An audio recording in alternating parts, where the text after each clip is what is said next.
അങ്ങേയറ്റത്തെ ദാഷ്ട്യത്തോടുകൂടെ who case എന്ന് പറയുക. വൃത്തികെട്ട രൂപത്തിലുള്ള നിലപാട് സ്വീകരിച്ച യൂത്ത് കോൺഗ്രസിന്റെ സംസ്ഥാന അധ്യക്ഷൻ അന്ന് ഇവിടെ വന്ന് പ്രഖ്യാപിച്ചു. ഞാൻ അയാളെ പേരൊന്നും പറയുന്നു. അയാൾ ഇവിടെ വന്ന് പ്രഖ്യാപിച്ചു 25 ആണല്ലോ ഡിവൈഎഫ്ഐ, 5 കയറ്റിയടിച്ചേക്കാം, 30 വീട് അന്ന് പ്രഖ്യാപിച്ചതാണ്. അതിന്റെ ഭാഗമായി പണം ശേഖരിച്ചു. ആ പണത്തെക്കുറിച്ചുള്ള കണക്കുണ്ടോ?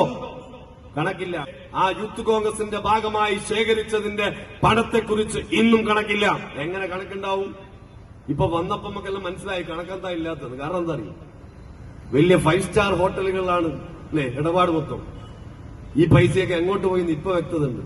ഗർഭചിത്രം നടത്താൻ, കേസുകൾ കോംപ്രമൈസ് ആക്കാൻ, ഹോട്ടലിൽ മുറിയെടുക്കാൻ എങ്ങോട്ടാ പോയത് എന്ന് നാടിനിപ്പോ തിരിച്ചറിയുന്നുണ്ട് യൂത്ത് കോൺഗ്രസ്. ആ പണം എവിടെയാണ് അവർ മറുപടി പറയണം. ഈ ദുരന്തബാധിത പേരിൽ പിരിച്ച പണം ഒരു നയാ പൈസ അവർക്ക് വേണ്ടി ചെലവഴിക്കാൻ വേണ്ടി തയ്യാറായോ? തയ്യാറായില്ല.